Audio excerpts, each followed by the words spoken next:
Oi, Valéria, obrigada. Boa tarde, pessoal. Um prazer estar aqui falando com vocês e falando sobre esse desafio enorme que é transformar a educação e, mais do que isso, né, pensar o que é essa nova educação, essa educação do futuro. Um futuro que nos parece incerto frente a todos esses acontecimentos aí de 2020, mas que educação é sempre o caminho mais adequado e mais esperançoso para a gente pensar nessa educação. E eu tenho um prazer enorme de conversar hoje com uma pessoa que é referência para todos nós educadores. Eu nem me apresentei direito, mas a Valéria já falou um pouquinho de mim. Eu sou a Carol Pavanelli, eu sou diretora pedagógica aqui da plataforma Eleva, sou professora de redação e hoje vou conversar com a professora Lília Mello, que ela é mentora e coordenadora do Cineclube Terra Firme. Além disso, a Lília foi vencedora em 2018 do Prêmio Professores do Brasil, do Ministério da Educação, e finalista do Global Teacher Prize. Você tem alguém nesse Brasil que pode falar sobre protagonismo do aluno, sobre inclusão do aluno, sobre realmente pensar no aluno como centro do próprio aprendizado, é a Lília, e está nesse cenário maravilhoso aí. Lília, bem-vinda. Queria que você falasse só um pouquinho rapidinho de você para contextualizar o seu projeto antes de começar nosso papo.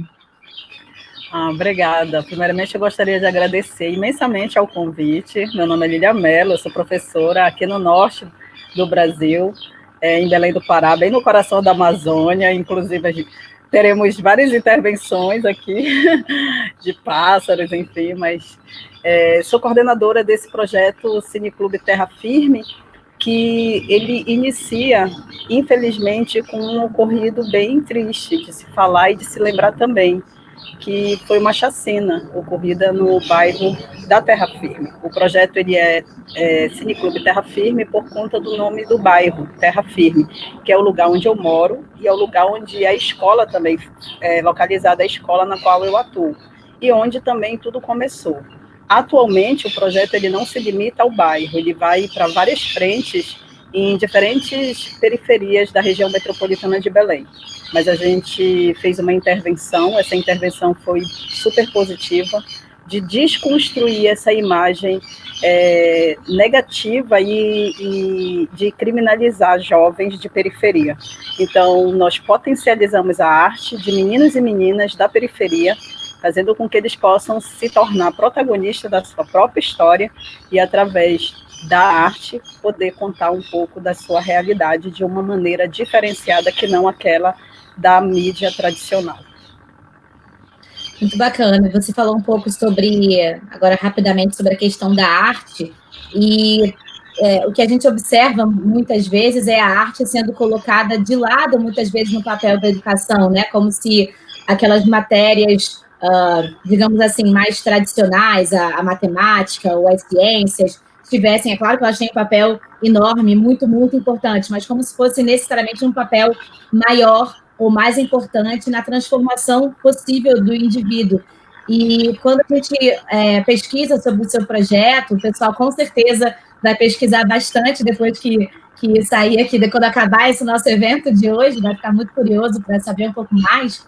Quando a gente pesquisa e tenta saber um pouco mais sobre o seu projeto, a gente vê esse papel muito importante da arte, dado que o próprio nome é Cineclube, né? E eu queria que você contasse um pouco para a gente como é que foi essa ideia de, a partir da arte, tentar viabilizar uma democratização da educação, e quais são as formas de arte? É poesia? São os vídeos? Quais são as formas de arte que os seus alunos usam? E que canal é esse que eles usam e para qual informação? Então, como tu mesmo falaste, a escola desse viés tradicional tende a colocar num grau de menor importância do conteúdo formal, do aspecto formal, a questão da arte. Geralmente, quando a arte é introduzida nas escolas que tem essa concepção tradicional, ela já tem um molde. Então, o que foi que nós fizemos? Após a chacina, foi muito importante a escuta, porque os meus alunos eles não entravam em sala de aula. E é bem, digamos assim, é fácil entender por que eles perderam o encanto pela escola. Eles perderam parentes, vizinhos, parentes próximos, né? Eu perdi muitos alunos, Então, é difícil você voltar para uma sala de aula e fingir que nada aconteceu. Então, eu precisava ouvi-los, eu precisava saber como eles tinham percebido aquela chacina e o que de fato aquilo tinha refletido na vida cotidiana deles. E aí eu descobri vários artistas dentro de sala de aula. Tinha meninos que faziam rimas, tinha meninas que escreviam poesias, e é óbvio que essa realidade estava inserida na arte deles. Então, é muito diferente de eu chegar enquanto professora de literatura, de língua portuguesa, com Carlos Drummond de Andrade e dizer, ó, bora interpretar esse texto aqui e tu precisas interagir. Ele não tem o senso de pertencimento daquela poesia e daquele conteúdo. Mas a partir do momento que eu pego uma poesia que uma menina escreveu lá na sala, e as outras meninas se reconhecem e começam a, digamos assim, a apontar outras pessoas que estão produzindo dentro da comunidade, a gente percebe que eles começam a se enxergar na escola e começam a perceber que esse conteúdo que é produzido por eles e por elas é um conteúdo importante. E eu acho que a escola precisa ter esse viés e essa sensibilidade. Então, foi isso que nós fizemos. Nós, primeiro, ouvimos estilos de música que eles gostavam, nos tornamos e nos colocamos sensíveis ao que era importante para eles, e depois eles começaram a dizer o que eles produziam, e essa produção ela era utilizada tanto dentro de sala de aula quanto fora. É importante lembrar que, nesse momento, nós fizemos uma parceria muito grande com os coletivos culturais do bairro, e esses coletivos eles já estavam lá atuando como professores, como oficineiros. Então, dentro da escola, eu tinha aluno que não queria entrar em sala de aula, mas que era professor, mas não nessa vertente formal, onde a escola valoriza desse conhecimento. Mas ele era professor de dança, ele é professor de arte plástica, ele era um grafiteiro que transformava uma parede colocando um painel, e tudo isso a gente foi valorizando. E aí foram construindo os grupos de trabalho, que nós trabalhamos atualmente com 6 GTs. Então, a gente trabalha com a poesia preta, trabalha com arte visual, trabalha com audiovisual, que é o nosso carro-chefe, que transforma toda a produção cultural e artística deles em um produto que possa ser disponibilizado na plataforma virtual.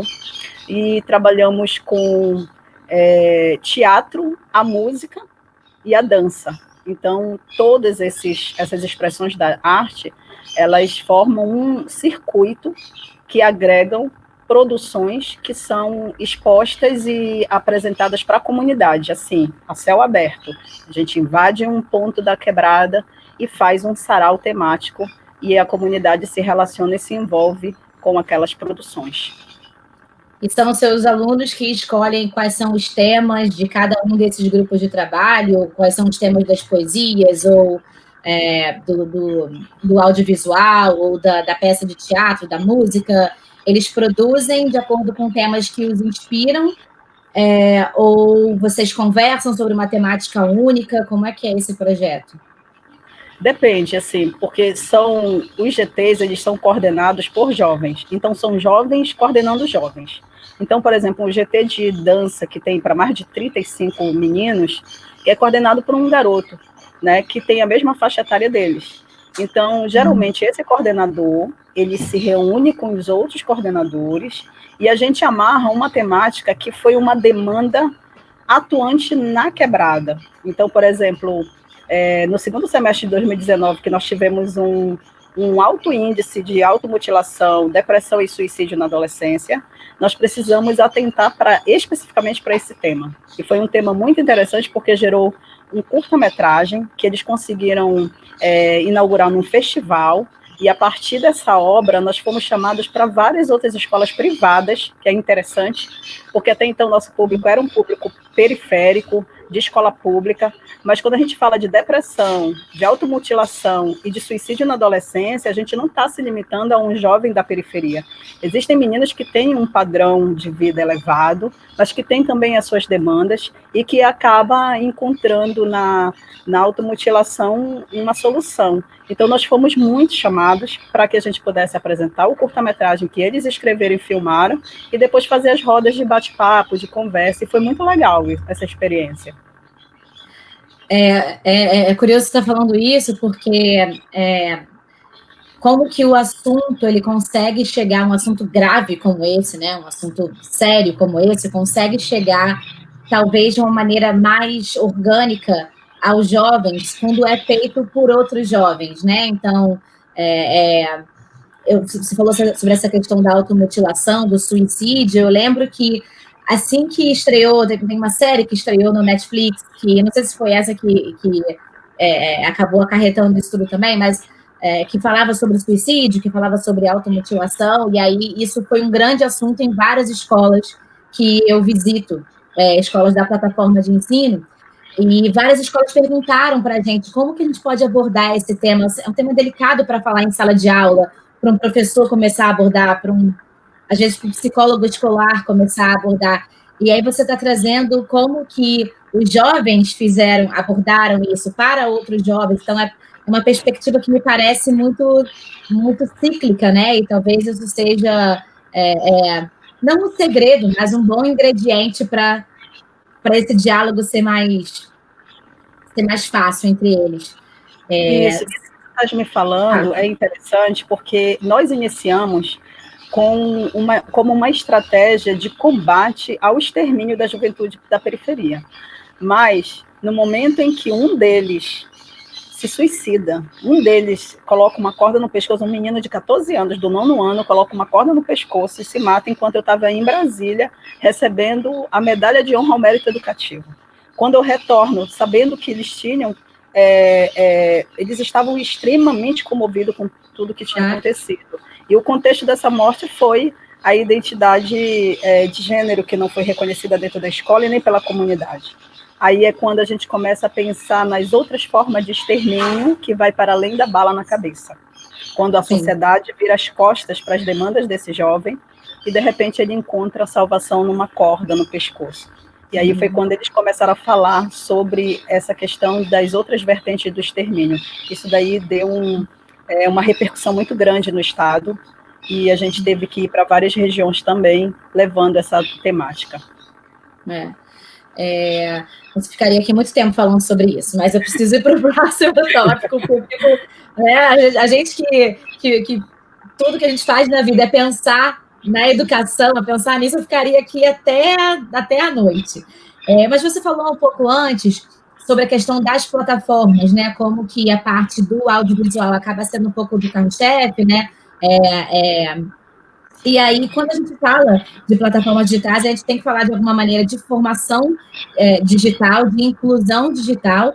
A gente está falando de um país gigantesco, em que é um país com muitas desigualdades, com muitas diferenças. Em algumas regiões, a inclusão digital, a formação digital é simples e é quase que natural ao indivíduo, em outras não. A gente está vendo isso agora, num contexto de pandemia, especialmente quando você pega as possibilidades de escola pública, as possibilidades de escola privada, mesmo dentro de cada uma dessas realidades, as diferentes realidades que existem dentro delas.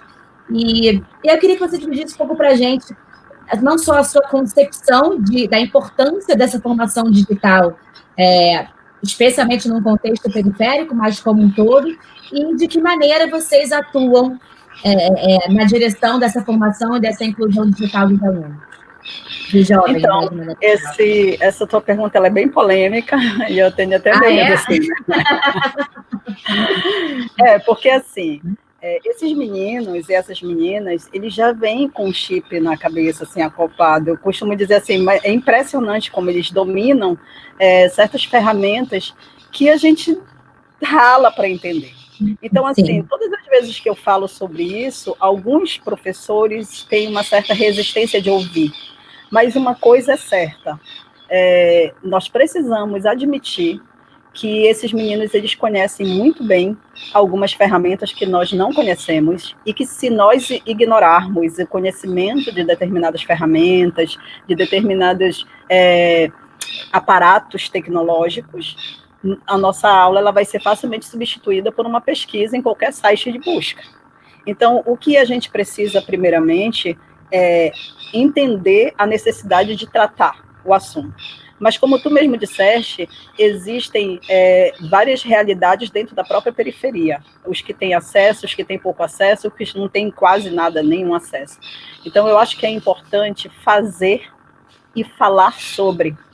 E fazer com que esse menino e essa menina possa também assumir, dentro do seu processo dialógico, que é a educação, assumir o seu papel também de quem ensina.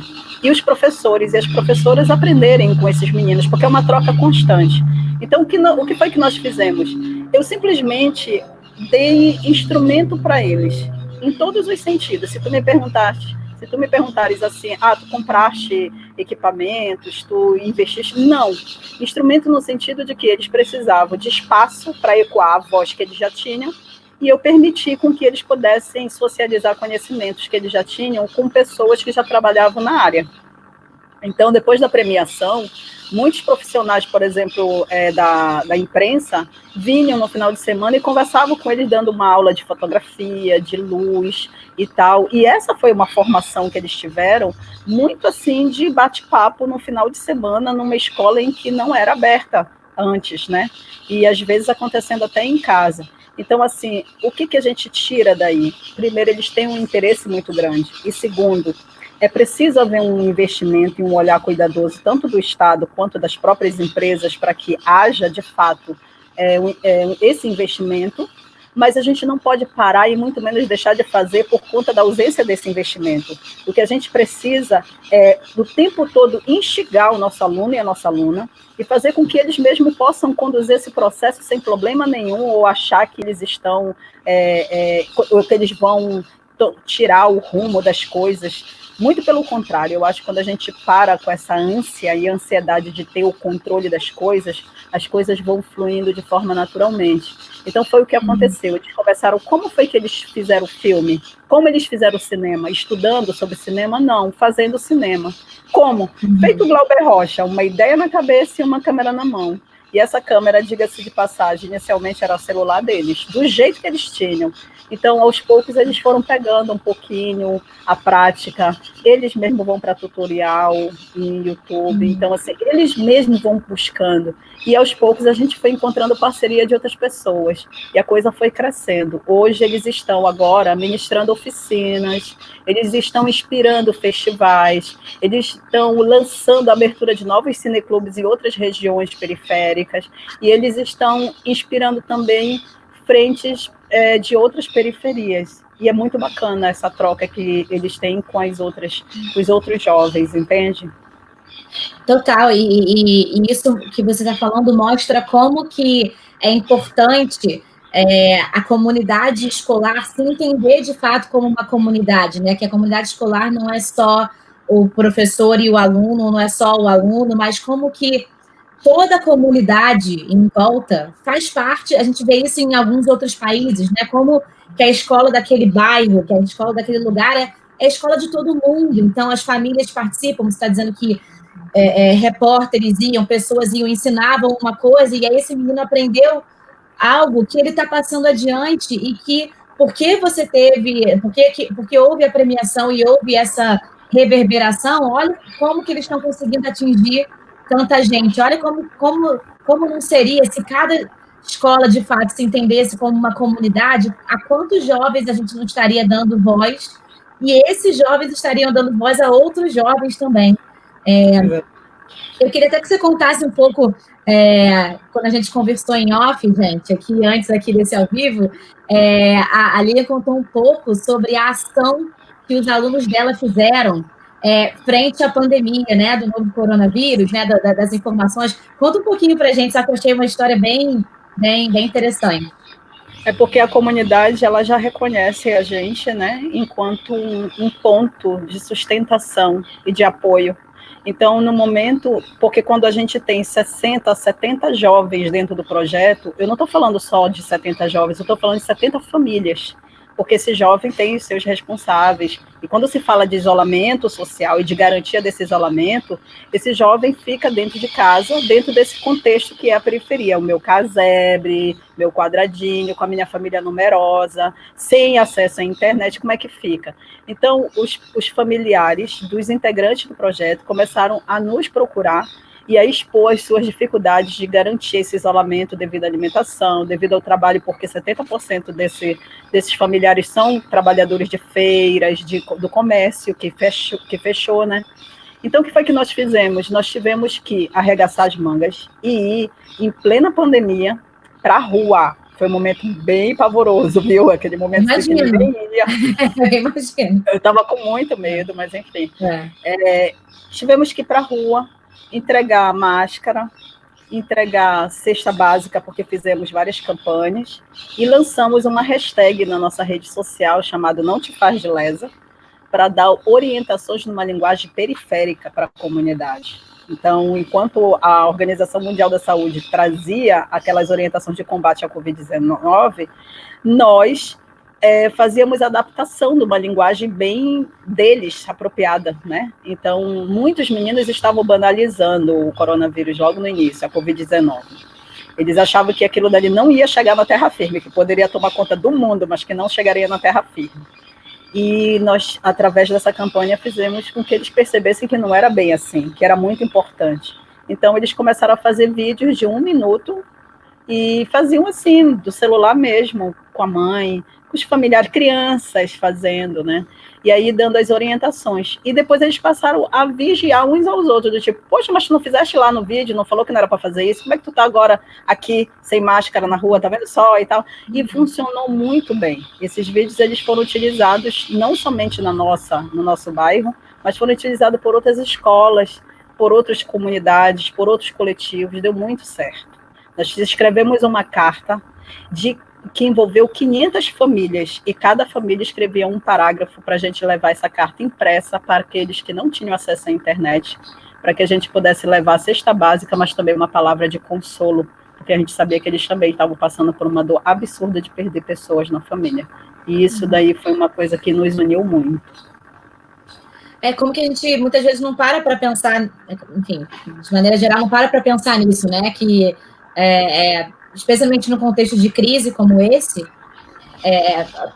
as orientações podem ter a melhor das intenções, mas se não chegar a cada uma das pessoas, com a linguagem da pessoa, com a linguagem do lugar, do jeito que ela entende, do jeito que ela se importa com aquilo, acaba que, a gente que é das linguagens, né, a gente fica pensando muito na linguagem como esse canal de se fazer entender,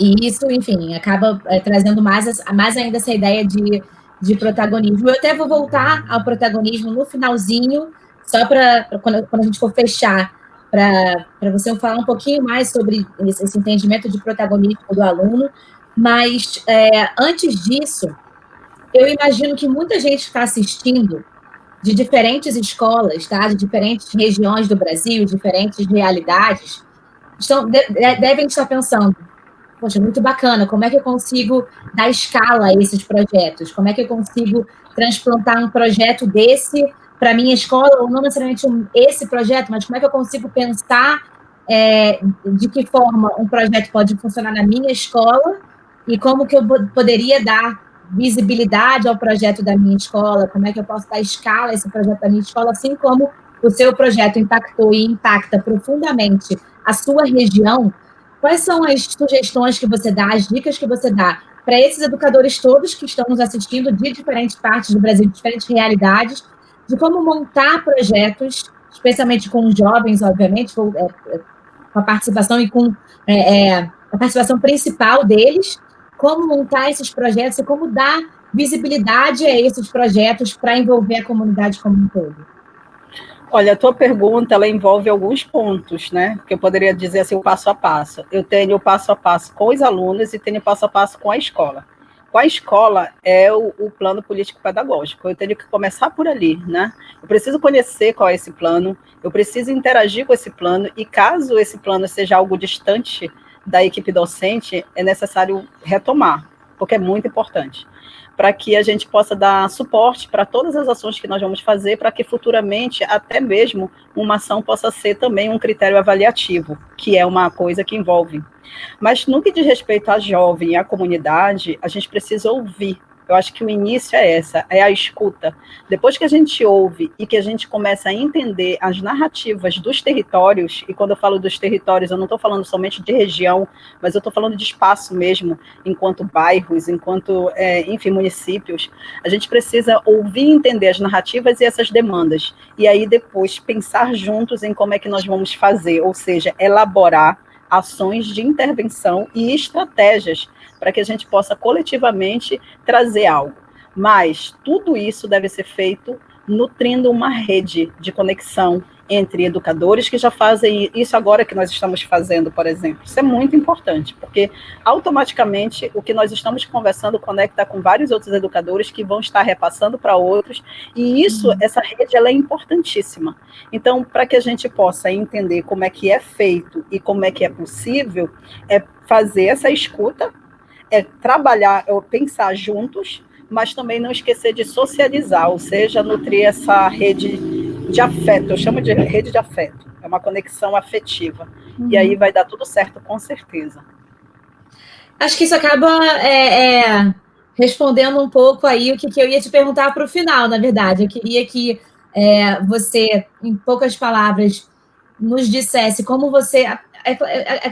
dá para entender a partir de tudo que você falou, mas se você tivesse que definir a importância e a viabilidade do protagonismo do aluno no seu próprio processo de aprendizado, se você pudesse definir o que você pensa disso, o que é o aluno ser protagonista, e se você tiver algumas palavras finais, de algum recado para deixar para a gente nesses minutinhos que nos restam.